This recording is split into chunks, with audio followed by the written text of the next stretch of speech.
My folks kicked me out so my golden child sister could move in, even though I'm the one who bought the house. But let me tell you, karma didn't waste any time showing up. I'm 33 now, and I've spent the last 12 years working my way up in senior management at one of Wall Street's top investment banks. It's not easy to break into that world, let alone stay in it, but I did.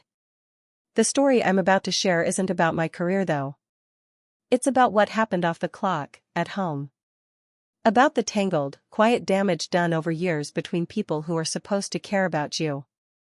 It centers around my sister, Lisa, who's now 43, our parents, who are both in their late 60s, and the house I bought for them a few years ago, a house that ended up turning into the center of everything going wrong. To understand what went sideways and how it ended the way it did, we've got to go back. Back before the house. Before Wall Street. Before things got so clearly unfair.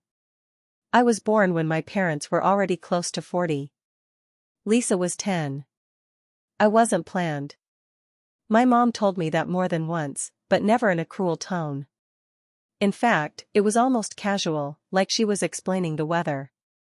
We already had Lisa, she'd say while organizing her after-school classes or preparing college applications. She was more than enough. It always came out like some half-joke. But when you hear it enough, and when you hear it at the exact moment your sister is being praised or given something special, it sticks. Growing up with that kind of talk, it shapes how you see yourself. I got used to feeling like the extra kid, the one who showed up late to the party. I was never hated, just overlooked. And the truth is, if it hadn't been for my grandparents, my dad's folks, I might not have been born at all. My mom hinted at that one evening when she thought I was asleep on the couch. Said they weren't planning to keep me until my grandparents pushed them hard not to go through with anything. I guess they offered to help. And they kept their word. My parents didn't want to start over. They'd done the diapers and the late-night feedings. They were already thinking about retirement, not strollers. I wasn't what they needed or wanted at the time. But my grandparents saw things differently. To them, I was family, no matter what. From the day I was born, they were the ones who made sure I was cared for. Every morning, it was the same. My parents would drop me off at my grandparents' house before work. There were no hugs, no "see you later, sweetheart." Just a quick stop, like they were clocking in. It was just the way things were. And for a long time I didn't even question it. Every morning, as my dad jangled his keys and got ready to head out, he'd glance at my grandfather and say, "You wanted her, she's all yours." It sounded like a throwaway comment, maybe even a joke. But it stuck with me. More than he ever realized. It was a daily reminder that I wasn't part of their plan. That I was someone else's responsibility. Over time, my grandparents' house became more of a home than the one I was born into. That's where I felt safe. That's where I felt wanted. They made sure I never went hungry, always had clean clothes, and that my homework got done, even if it took all evening. They picked me up from school, took me to the park, made time for me when no one else did. It was in the small, everyday things that I found comfort. Their house had a kind of warmth my parents' place never did.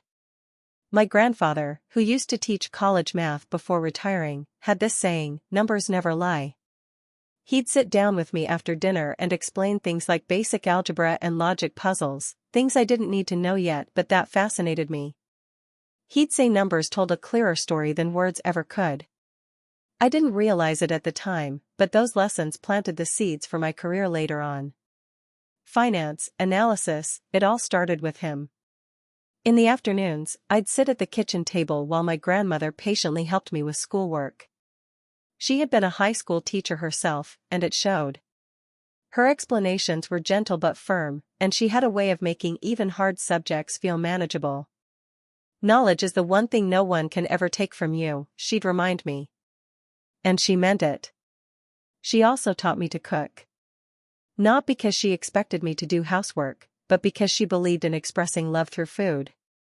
Those evenings in their kitchen, going over my day while learning how to measure flour or whisk an egg, they've become some of my fondest memories.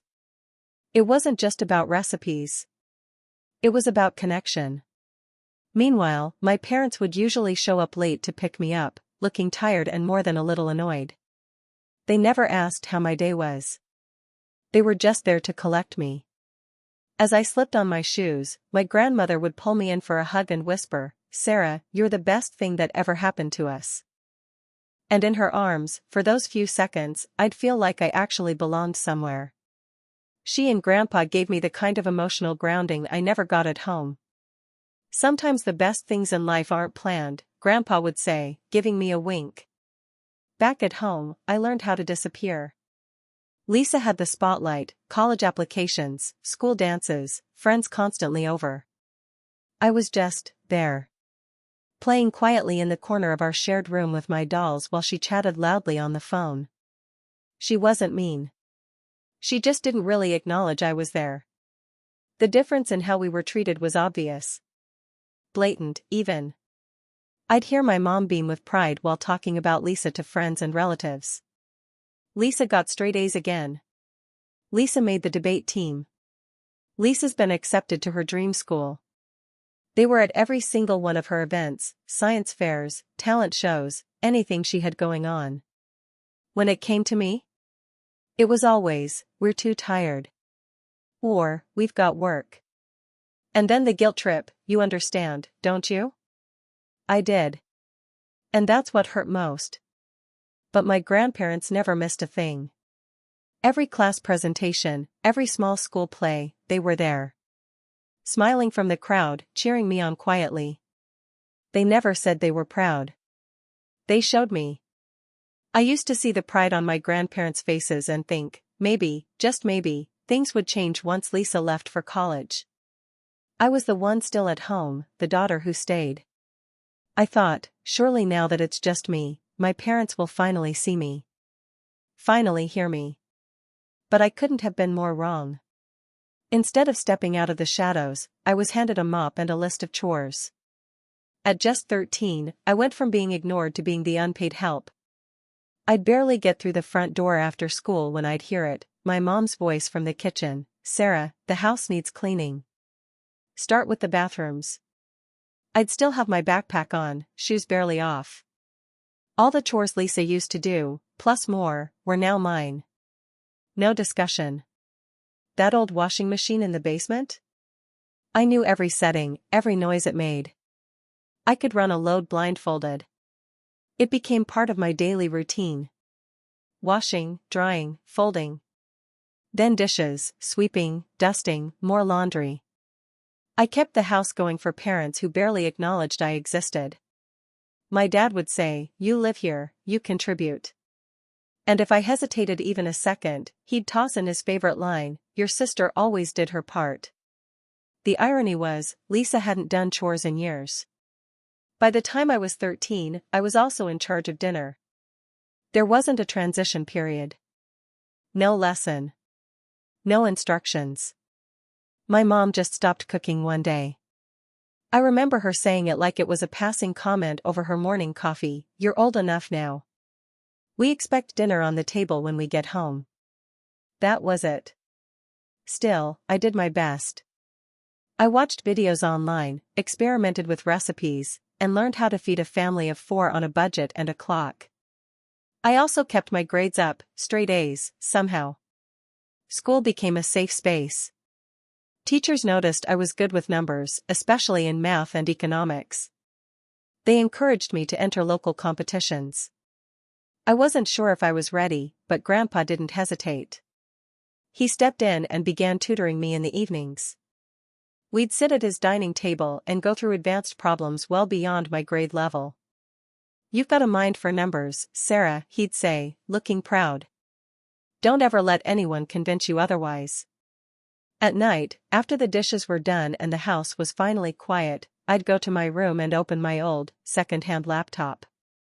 I'd scroll through college websites, places I could only dream of going. Campuses in states I'd never been to, cities I'd only read about.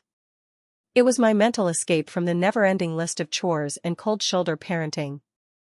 I imagined walking freely across a quad, textbooks in my arms, nobody asking me to scrub a toilet.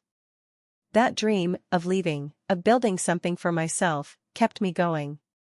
When I turned 16, the payoff came. I received acceptance letters from several top universities, some with the best finance programs in the country. My hands were shaking when I opened them. I thought, for a second, that maybe this would be the moment my parents would finally look at me and see me. But no. Lisa walked in that same week, practically glowing, with a tall guy in a sharp suit walking behind her. "Mom, Dad, this is Mark. We're getting married," she announced, like she'd just won a game show. The reaction was immediate. My mom burst into tears, clutched her, sobbing. My dad pulled out his phone before Mark could even say hi, calling relatives to share the big news. "We'll pay for everything," my mom cried. "Our first daughter's wedding has to be perfect." And just like that, all the attention in the house turned. Every conversation from that point on was about the wedding. Guest lists, cake tastings, flower arrangements. Discussions about venues and dress fittings. Lisa didn't lift a finger, but the whole thing moved forward like it was a presidential event. Money? Suddenly, there was plenty. The same parents who told me for years that we couldn't afford certain things were now spending like they had a blank check. Every detail was top tier. Fancy invitations, expensive vendors, catered tastings. Meanwhile, I stayed quiet, in the background, trying to stay out of the way. It was like I was invisible again, only now, I was also exhausted. My grandparents didn't exactly blend in with the over-the-top wedding decor. I remember seeing Grandpa standing off to the side of the reception hall, arms crossed, shaking his head at the giant champagne fountain by the dance floor. It was unnecessary, flashy, and completely out of step with the man who taught me the value of every dollar. Grandma was even more obvious. She gave a long, disapproving glare to this abstract sculpture in the corner. It looked like a twisted metal ribbon, but I'd later overhear someone say it cost more than a semester at college. They didn't say anything to anyone though. I think they knew better than to pick a fight that day. I think they saw where all this was headed. Just a few days later, I got my acceptance letters. It was one of the biggest moments of my life, and I'd been dreaming of it for years. I came home beaming, barely able to sit still.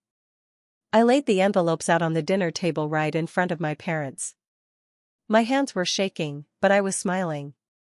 I thought, maybe this time, they'll be proud of me. Maybe I'd finally get something close to the reaction Lisa always got without even trying. My mom didn't even look up from her food. "That's nice," she said casually. Then she added, "But we can't pay for it. We spent all our savings on your sister's wedding. Even took out a loan." It felt like someone knocked the wind out of me. Just like that, any celebration I'd imagined evaporated. "But, you paid for Lisa's college," I said quietly, not accusingly, just trying to understand. My voice barely made it across the table. "That was different," my mom replied, with a tone that felt rehearsed. "We saw potential in her." I didn't even know what to say. The silence that followed said everything. My dad, still chewing, added with no expression, "You should get a job. Save up. Take out some student loans. That's what responsible adults do." That was the first time I ever walked away from the dinner table without asking to be excused. My hands were trembling, but I grabbed my phone and dialed my grandmother's number. I was already crying by the time I reached their front porch. My grandma opened the door and wrapped me in her arms without asking a single question. She just knew. Grandpa came into the hallway and listened quietly as I explained everything, how they dismissed my news, how the wedding drained everything, how there was nothing left for me. His face tightened, not angry, but protective. He glanced at Grandma. Something passed between them silently. He took my hand. "Sarah," he said, "we've been saving for your education since the day you were born. We had a feeling this might happen." Then he left the room and returned a few minutes later with a folder. Inside were bank statements, organized by year. A savings account built slowly over time, dedicated entirely to my future. "Pick whichever school you want," he said calmly. "We've got you." That night, I packed a bag and moved in with them. When I went back to tell my parents, they were on the couch, half watching a sitcom. They barely turned their heads when I said I was leaving. "Whatever you think is best," my mom mumbled, "I still on the screen." And I swear, there was something that sounded almost like relief in her voice. What came after changed everything. I enrolled at one of the top business schools in the country, majoring in financial analysis. Maybe watching my parents mishandle their money, throw it into appearances and favoritism, lit the fire in me. I wanted to learn how finances actually worked, how to make sound decisions and not be left scrambling. My professors noticed me almost immediately. I was the student who stayed late after class, the one always asking follow-up questions. For the first time outside my grandparents, someone saw real potential in me. Not just because of grades, but because of focus, drive, clarity. Each summer opened a new door. I applied for, and landed, competitive internships at some of the most respected financial firms in the city. Every internship came with new challenges, but also new wins. New proof that I belonged in this world I had worked so hard to reach. My managers picked up on it pretty quickly. I had a feel for numbers. It wasn't just about being good at math. I understood how things connected, how decisions today would play out a year from now. During my end-of-summer review at Morgan Stanley, my supervisor looked me square in the eye and said, "You've got a natural instinct for this. We'd love to have you back next summer." I didn't let it show too much on the outside, but hearing that meant everything. It was the kind of affirmation I never got growing up. Aside from my regular phone calls with my grandparents, I rarely thought about my parents or Lisa. I kept my head down, focused on classes, on internships, on building the life I always told myself I could have if I just worked hard enough. After graduation, I landed a job at one of the top financial firms in the city. The offer came with a salary I could hardly believe. It was more money than either of my parents had made in a year when I was a kid. I remember standing in the hallway of my first apartment, a small, clean one-bedroom in a quiet building, and just feeling the silence.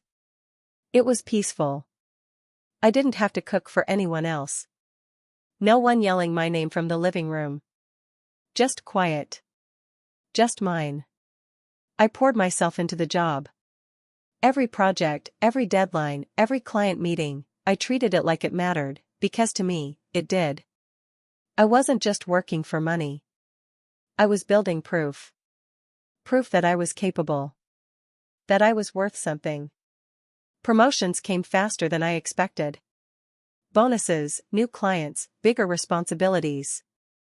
Within 5 years, I moved into a senior role. I was managing multi-million-dollar portfolios and building lasting client relationships. In the industry, my name started to carry weight. People respected me, not because of who my family was, but because of what I'd earned. Every time I got a raise or signed a deal, it felt like quiet payback for every time my parents had looked through me. Each success was a small, personal reminder they were wrong about me. Meanwhile, my grandparents kept me updated about what was happening back home. Lisa's marketing career had fizzled out. Her husband, Mark, was jumping from one job to another, never staying long. "They're always asking your parents for money," my grandma said during one of our weekly phone calls. "Last month your mom emptied out her retirement account to help them with rent." I asked her why they didn't just say no. She sighed. "Because it's Lisa. They can't help themselves." A year later, everything came crashing down. Even with my parents covering their expenses, Lisa and Mark couldn't stay afloat. They moved back in with my parents, along with their 6-year-old twins. Into my old bedroom. The golden child was home again, only now she came with a full family. And my parents, who used to beam with pride over her every step, were suddenly faced with the reality of supporting 4 more mouths on a fixed income. I didn't get involved. I didn't call to gloat or offer advice. I stayed focused. Every new account I landed, every client that trusted me with millions, reminded me that I had done what no one expected of me. I was building a stable, independent life, without shortcuts, without handouts.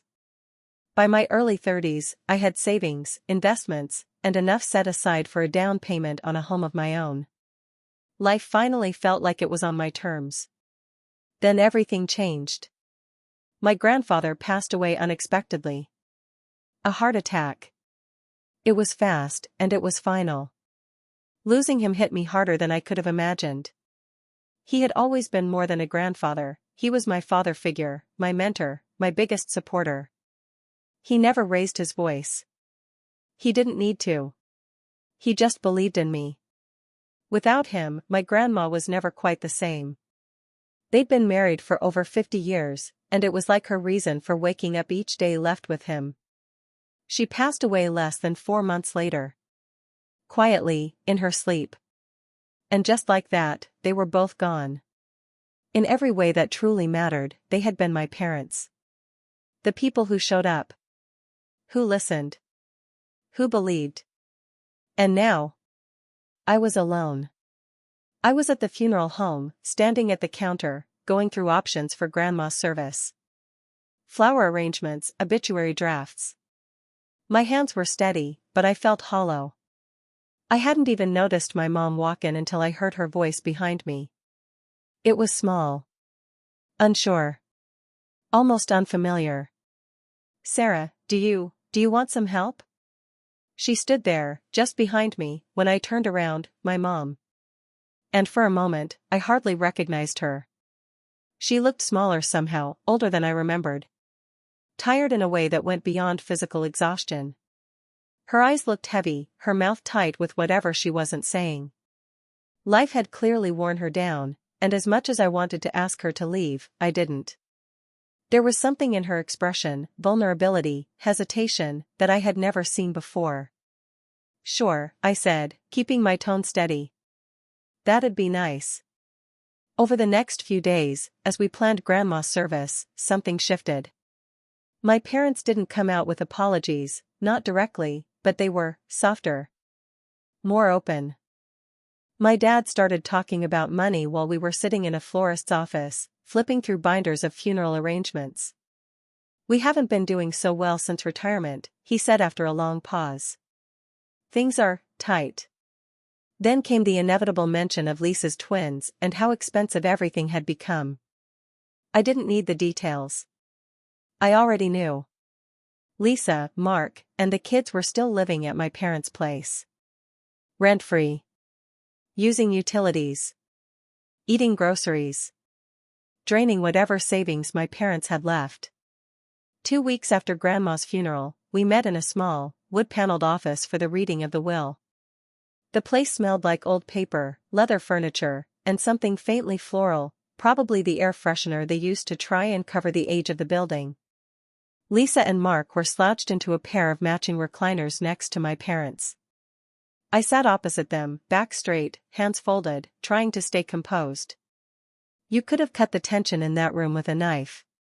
Mr. Davidson, the notary, adjusted his glasses and began to read in a steady, professional tone. I was expecting the usual legal language, some formalities, maybe a few modest sums divided between the family. But then he said something that made every head in the room snap up. "To our beloved granddaughter, Sarah," he read, "we leave the house at 3817 Harlem Street, and the sum of $180,000. It was like the room forgot how to breathe. My mom's hand tightened around my dad's arm. Her knuckles turned white. Lisa's mouth hung open in disbelief. My dad kept his gaze locked on the floor. Not a single word was said. Mr. Davidson cleared his throat and continued, this time glancing directly at my mom. "And a personal note from Mr. Glade to his daughter, Layla," he read. "Remember, Layla, that we gave you $210,000 at a time when you needed it most. Just as we respected your needs back then, we hope you will respect our final wishes now." I watched as the color drained from my mother's face. She went from flushed pink to pale gray in seconds. Lisa looked like she was ready to say something but couldn't form the words. Her husband looked down, maybe pretending to look for something in his lap. When it was over and Mr. Davidson began gathering the papers, I stepped outside. I needed air. The parking lot was quiet, almost too quiet, except for the rustle of leaves in the breeze. I stood there, trying to process what had just happened. What my grandparents had done. That's when I heard hurried footsteps behind me. "Sarah, wait," my mom called, her voice breathless. They caught up to me quickly, both of them. Their posture had changed. Gone was the stiff, composed attitude they'd worn all week. Now, there was a kind of desperation in their eyes. Panic that wasn't there before. "Sarah, honey," my mom started, her voice trembling a bit, "you have to understand, we always thought we'd inherit the house. We've been struggling. Really struggling. Between the mortgage, and Lisa's family, and the kids' school stuff, it's been a lot. We were depending on it," my dad added, quietly. "We really were." I looked at them, unsure what to say. Part of me still wanted to feel something close to sympathy, but another part had been through too much to go soft now. It wasn't just about a house. It was about everything that came before. And they still didn't see it. My dad stood there, stroking his gray hair like he always did when he was trying to look thoughtful. "Lisa's kids need a yard to play in," he said, like that was reason enough. Lisa joined in, adding how hard things had been for them lately, how tight money was, how much stress they were under. I didn't argue. I didn't say a word. I just turned, got in my car, and drove away. All I could think about was the house, my grandparents' house. What they'd left me. It was more than a property. It was their final gesture, their last vote of confidence in me. And instead of feeling celebrated, I felt like it was just another thing my parents assumed they could use, without asking. In the weeks that followed, I settled back into my life near the city. I had a stable job, a good routine, and my own space. That old house in the suburbs was full of memories, yes. But it was far too big for one person. I worked late. I traveled often. The house sat mostly empty, except for the ghosts of birthdays, math lessons, and quiet kitchen chats. Meanwhile, I kept hearing more and more about how bad things were getting financially for my parents. During one phone call, my dad mentioned they were struggling to pay the electric bill. Another time, my mom hinted they were months behind on their own mortgage. Helping Lisa, her husband Mark, and the kids had drained them completely. Their savings were gone. They were just trying to stay afloat. I thought about it for a long time. I wrestled with it. But in the end, I made a choice. I would sell my grandparents' house and use that money, along with some of my own savings, to buy something smaller for my parents. A single-story home. Something easy to maintain. A place where they could live out their retirement in peace, without stairs to climb or bills they couldn't cover. It felt like the right thing to do. A final thank you to my grandparents, and maybe, just maybe, a chance to finally bridge the gap between me and my parents. When I told them, I wasn't prepared for their reaction. My mom cried immediately, real tears, not the kind she used to force when Lisa was talking about her achievements. My dad pulled me into a hug and actually whispered, "Thank you." For weeks after that, we looked at listings together. We talked about square footage, neighborhoods, even garden layouts. We eventually found it, a ranch-style house on a quiet tree-lined street, with wide doorways, no steps, and a sunny little backyard. They were thrilled. My dad kept telling everyone it was the nicest place he'd ever lived in. My mom even said it felt like a second chance. After the paperwork was finalized, my dad patted me on the back and said, "We've got to throw a real housewarming party. It's the least we can do." "That'd be lovely," I said, and I meant it. I had planned something special. At the party, I'd show them the deed. I wanted them to know it was theirs. Truly theirs. No strings. "Just let me know when," I added. But the weeks rolled on. I got back into work mode, and though I stayed busy, I kept waiting for that call or text. Nothing came. When I asked my mom about it, she gave a breezy reply. "We're still planning, you know how these things take time." Every time I asked, it was the same. "We want it to be perfect. We'll let you know soon." but soon never came. And something about their tone started to bother me. It felt rehearsed. Dodgy. Like there was something they weren't saying. Then one night, after yet another brush-off phone call, I did something I hadn't done in years. I opened Facebook and typed Lisa's name into the search bar. We weren't connected anymore. I'd unfollowed her years ago. But her page was still public. And what I saw hit me like a slap in the face. She'd posted just a few hours earlier, "Can't wait for this Saturday's housewarming party for Mom and Dad. So excited to celebrate in their gorgeous new home." I stared at the screen. Dozens of comments were flooding in, RSVPs from relatives, friends tagging each other. Photos showed catering trucks in the driveway, floral arrangements, and backyard decorations going up. This wasn't something thrown together at the last minute. It had been planned for weeks. Without me. My hands were shaking when I picked up the phone. "Hi, Mom," I said, trying to keep my tone calm. "I just wanted to check, any idea yet when you're planning to hold the housewarming party?" There wasn't even a pause. "Oh honey, not just yet," she replied cheerfully. "We're still figuring out the details. Probably in a few weeks. You know how these things go." Apparently, everyone had been invited, everyone except me. As Saturday crept closer, I kept going back and forth in my head. Should I show up? Should I let it go and take the high road? But every time I thought about staying home, I felt the sting of betrayal all over again. How could they do this? How could they throw a party in a house I bought for them, without even telling me about it? After everything I'd done, all I had given, they couldn't even bother to include me. I didn't get my answer right away, but I was about to.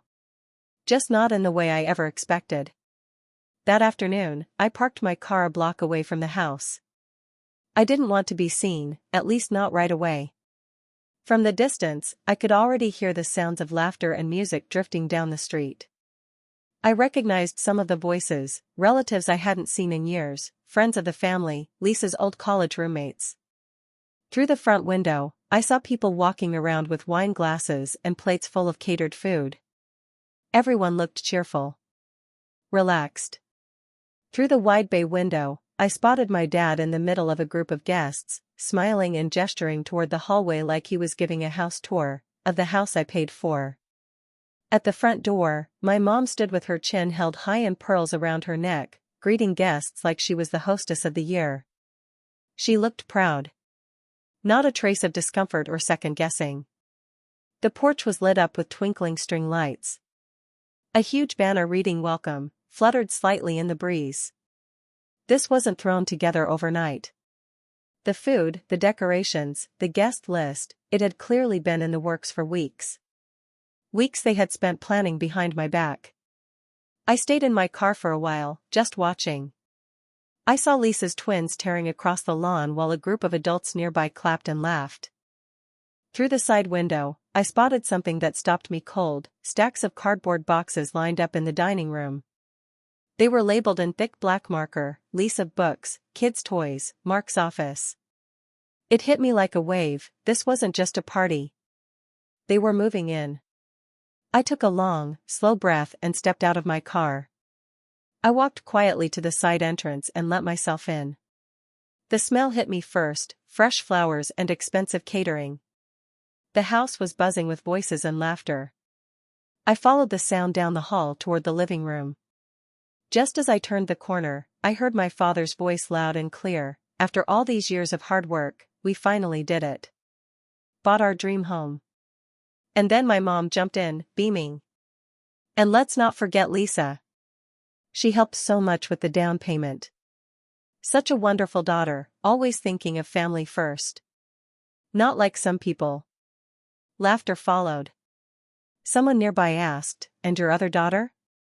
My mother gave a short, dry laugh. "Our younger daughter? She hasn't helped us at all.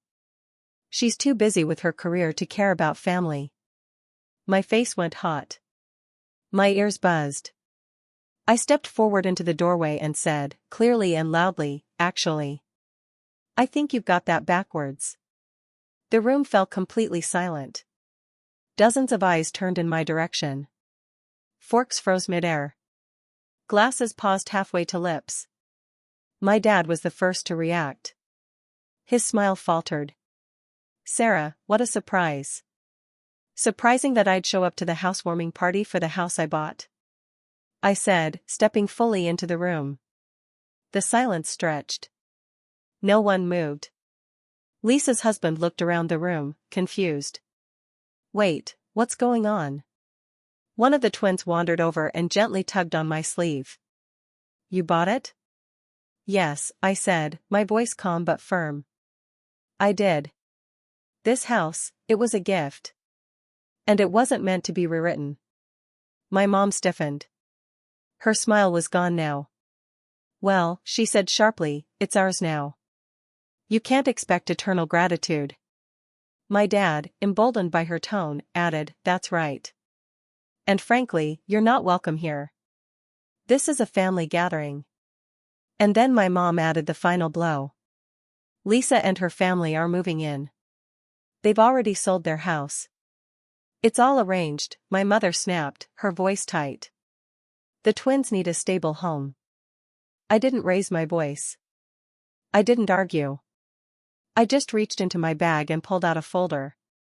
"You seem to be confused about something," I said, holding it out. "This house belongs to me. I never signed it over." I opened the folder slowly, giving them time to read the deed and ownership documents. It was all there, clear as day. My name. My signature. Not theirs. My mother's face went pale, almost ashen. Her expression shifted from confidence to disbelief in seconds. My father, clearly caught off guard, started rambling. Something about how he had responsibilities, about how the family relied on him, how everything he did was for Lisa's children. Lisa, who had been smiling smugly just moments earlier, looked frozen.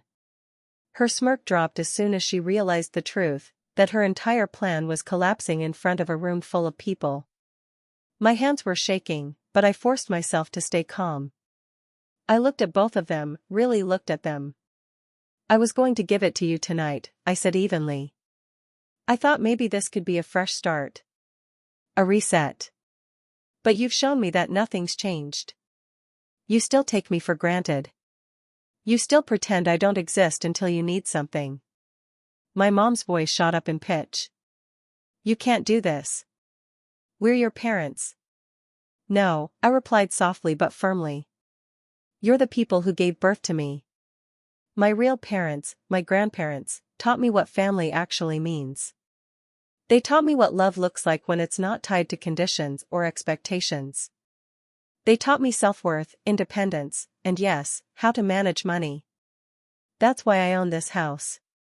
And you don't." I turned to the stunned guests around the room, some holding glasses, some mid-bite, many looking deeply uncomfortable. "I'm sorry," I said, meeting their eyes. "But this party is over. This is my home. And I'm asking everyone to leave." For a moment, nobody moved. Then someone set down their drink, and another shuffled quietly toward the door. Within minutes, the room began to empty. Some guests left without making eye contact. Others looked at me with something like sympathy. My parents, Lisa, her husband Mark, and the kids followed last. Lisa clutched her purse with both hands, her jaw tight. Mark avoided my gaze completely. The twins looked confused, on the verge of tears. They didn't say goodbye. I stood on the porch as one by one, the cars pulled away. The street fell silent. Only the faint flicker of party lights in the yard remained, blinking softly like nothing had happened. Inside, half-eaten food sat on platters. Abandoned glasses of wine rested on the counters. Decorations still hung from the ceiling. This house was supposed to be a symbol of healing. A way to bridge the years of silence and coldness.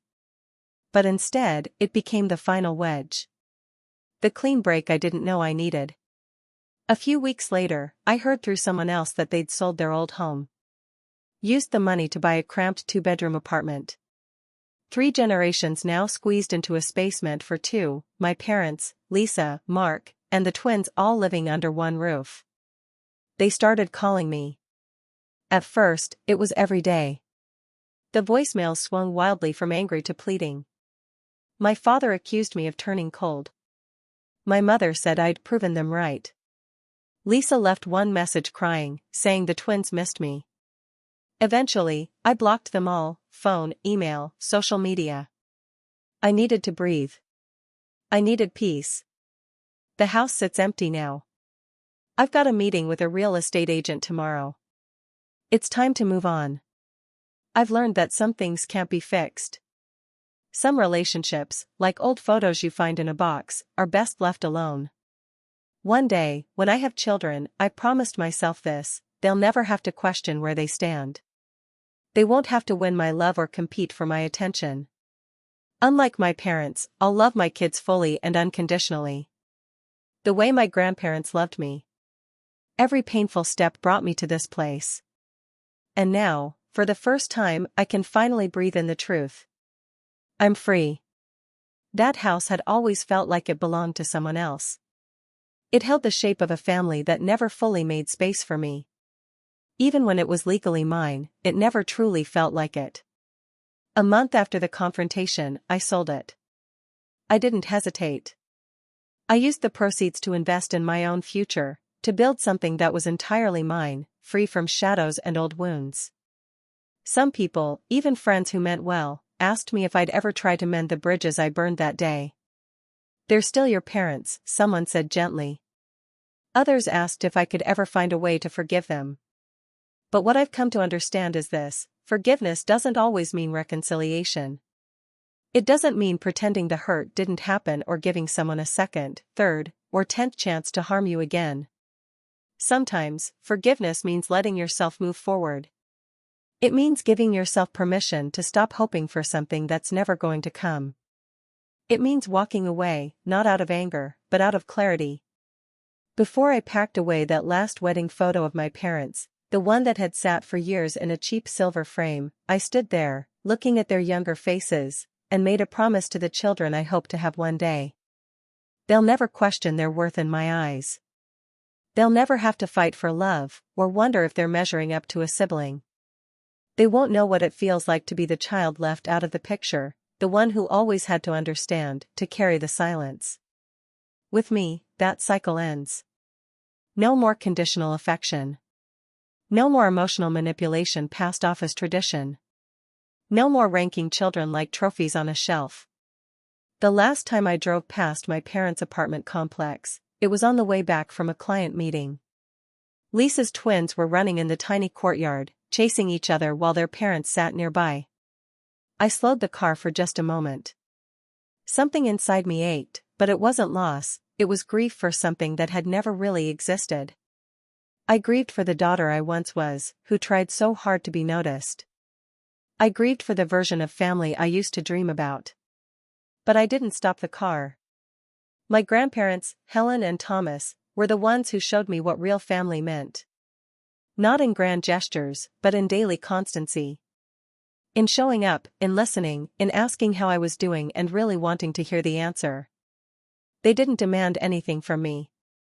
They gave, not because I earned it, but because I mattered. I carry their lessons with me now, into this next chapter of my life.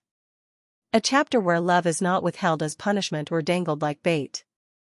Where family is not a role given by blood, but a bond built by respect, kindness, and presence. Sometimes, the bravest thing you can do is walk away. Not to spite someone, but to preserve yourself. I didn't even open the last email my mom sent. The subject line alone, "You're being unfair," was enough. I deleted it without reading. Whatever she had to say, it no longer had power. I don't need to argue with ghosts. I don't need to defend the choice to protect my peace. I've learned to value myself more than their approval.